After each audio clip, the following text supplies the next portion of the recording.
In 1964, a delivery driver in Brooklyn's Canarsie housing projects slipped on ice and broke his hip. No health insurance, no workers' compensation, no paycheck. His young son watched the family unravel and carried that wound for decades. Because that boy would grow up to face 242 investors, hear no 217 times, and still build a coffee company that now spans 35,000 stores across 80 countries. His name is Howard Schultz, and the road from Brooklyn to Starbucks doesn't begin with coffee. It begins with everything his family never had. The winter of 1964 brought a kind of cold that seeped through brick and bone. In a cramped apartment in Brooklyn's Canarsie projects, 8-year-old Howard Schultz watched his father, Fred, return home from work with his leg twisted and his face drawn in pain. Fred had slipped on a patch of ice while unloading a delivery truck, a job that barely paid the bills even in good times. The break was bad. The company he drove for offered no health insurance, no paid leave, and no workers' compensation. By the end of the week, Fred's job was gone, and so was the only steady paycheck the family relied on. Days blurred into each other as Fred lay on the couch, unable to move, the television flickering in the background.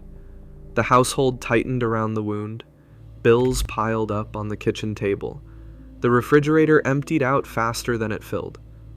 Howard's mother, Elaine, tried to stretch what little they had, but there was no safety net to catch them. Utilities were shut off for stretches at a time. The family skipped meals. Neighbors in the projects understood this kind of hardship. Their own stories echoed down the hallways, a chorus of lost jobs and broken promises. Howard watched his father's pride shrink with every knock at the door from the landlord or the utility company. Fred had never been a man to talk about dreams or ambitions. He was a man who worked, who believed that loyalty and effort would be enough. But in that winter, Howard learned just how brittle that promise could be. There was no union to fight for Fred, no policy to protect him, no one from the company who called to check in or offer help. The world of work, for families like the Schultzes, was a world without a cushion. School became a refuge for Howard, but the anxiety followed him, never sure if the lights would be on when he got home, never sure if there'd be enough to eat. He saw the way his mother's hands shook when she counted coins for groceries. He saw the way his father's silence filled the room, heavy as the unpaid bills. The experience carved something deep inside him, a raw awareness of how quickly security could vanish, how easily a family could fall through the cracks. In the Canarsie projects, ambition wasn't a word people used. Survival was the goal.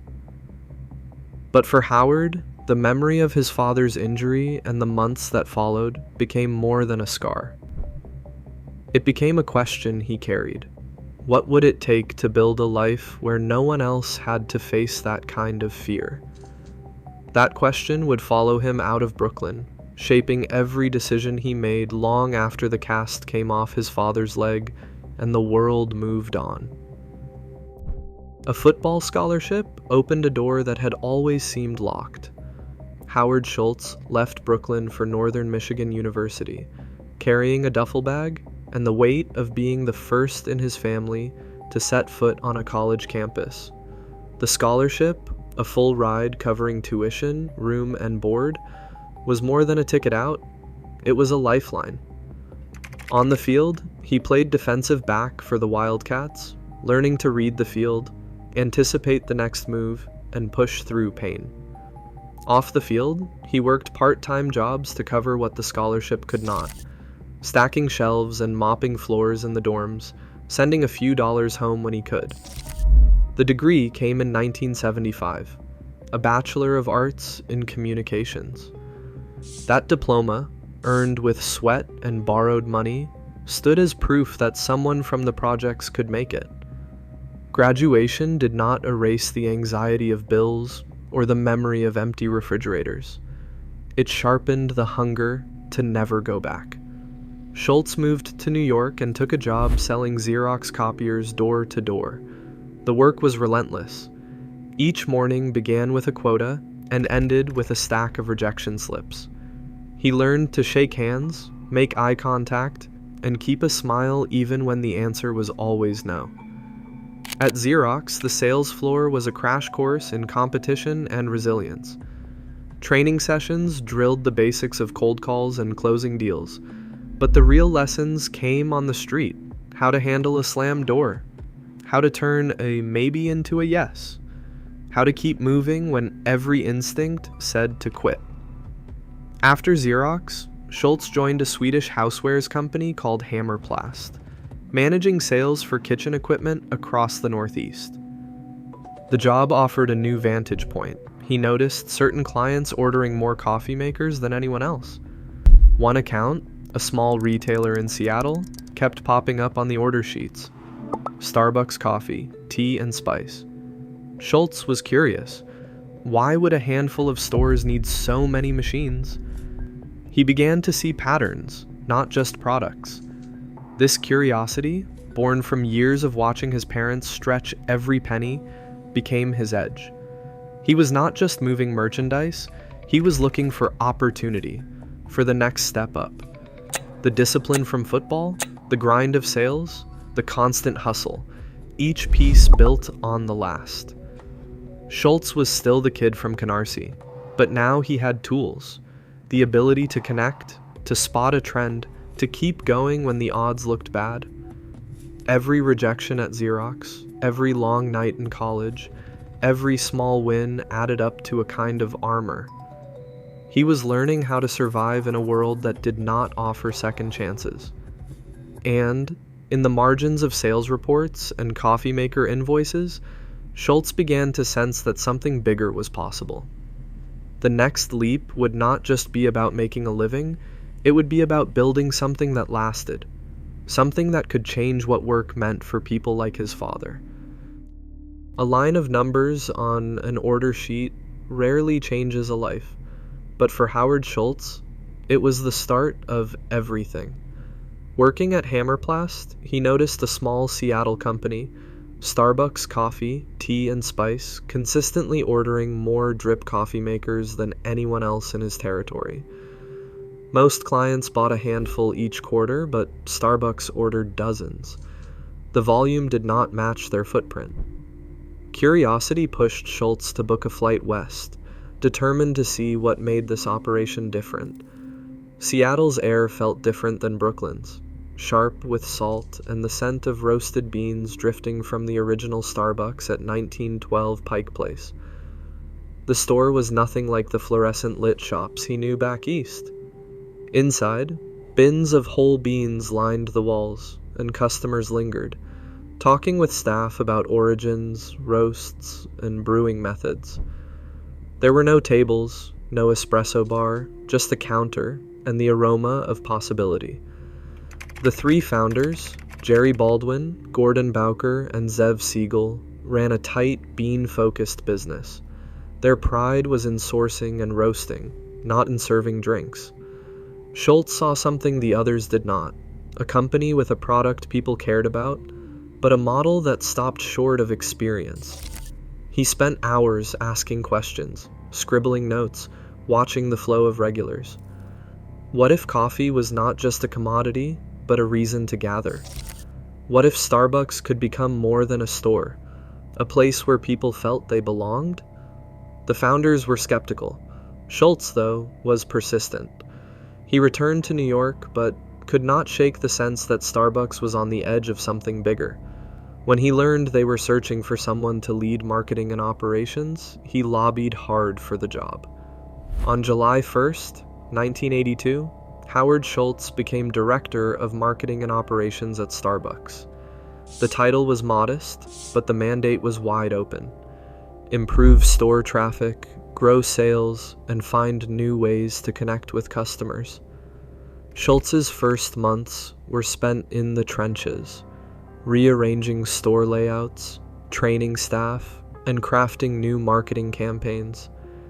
He studied every detail, from the grind of the beans to the rhythm of the cash register. Starbucks then had just 4 stores and sold about 10,000 pounds of coffee a year. The business was steady, but not transformative. Still, Schultz believed that with the right vision, it could be. He found himself drawn to the energy of the Pike Place market, the way people gathered and exchanged stories over cups of coffee. Each day reinforced his hunch that Starbucks was sitting on a deeper potential. The more he learned, the more he realized that real growth would come not from selling more beans, but from creating a place where people wanted to be. That idea would soon send him across the ocean and change the course of his life, and Starbucks, forever. Milan, in late October 1983, was a city alive with ritual. Howard Schultz stepped from the gray drizzle of the streets into a world where coffee was not just a drink, it was a ceremony. He kept a notebook in his pocket, jotting down details as he moved from bar to bar, each entry a record of something he had never seen back in Seattle. The marble counters gleamed under soft light. Behind them, baristas in crisp aprons worked with a focus that bordered on reverence. The espresso machines, La Marzocco, all brass and steel, hissed and steamed, their heavy levers pulled with a practiced rhythm. Each cup emerged with a thick layer of crema, caramel brown and fragrant, poured in seconds, but never rushed. At Bar Pasticceria Cafe Milano, Schultz watched as regulars were greeted by name, their orders remembered without a word. The barista would call "Buongiorno, Signor Rossi," and slide a tiny demitasse across the marble before the customer even reached the counter. The air was filled with the clatter of saucers, the hum of conversation, and the scent of fresh ground beans. Schultz wrote about the way people lingered, standing elbow to elbow, talking politics or football, never glancing at a clock. The cafe was not just a stop on the way to work, it was a place people returned to, day after day, to feel part of something. He studied the technique behind the bar. Milk was steamed in small pitchers, the wand swirling until a glossy microfoam formed, never the flat, overheated milk poured back home. The barista poured with precision, drawing a leaf or a heart into the surface of a latte. Schultz noted how each gesture seemed designed to make the customer feel seen. The entire process, from greeting to handoff, took less than a minute, but the connection lasted much longer. In his notebook, dated October 22nd through October 25th, he sketched layouts of the counters, the placement of the La Marzocco, the way the barista faced the crowd. He wrote about the menu boards, chalked by hand, offering espresso, cappuccino, macchiato, nothing more. The simplicity was part of the magic. Schultz saw how the cafe operated as a third place, a space between work and home, where everyone belonged for a few minutes each morning. The Milan trip crystallized the vision. Coffee as a social anchor, not just a product. The experience was about more than taste or speed. It was about human warmth, ritual, and belonging. Schultz returned to Seattle with a head full of sensory memories and a plan to bring the Italian coffee bar to America. The blueprint was set, the barista as host, the counter as stage, the drink as invitation. It would not be an easy sell, but the idea was now unshakable. The world he had witnessed in Milan would become the foundation for something far bigger than a cup of coffee. Howard Schultz walked into boardrooms and living rooms, sat across from venture capitalists and family friends, and made his pitch again and again. The story he told was simple. A coffeehouse modeled on the warmth and ritual he had seen in Milan. A place where people felt they belonged. But in the world of the 1980s in American business, the idea of espresso bars and community spaces sounded risky, even naive. Out of 242 pitches, 217 ended in rejection. Some investors laughed him out the door. Others said the concept was too European, that Americans wanted coffee fast, not as an experience. The numbers became a tally of persistence: 25 yeses and 217 nos.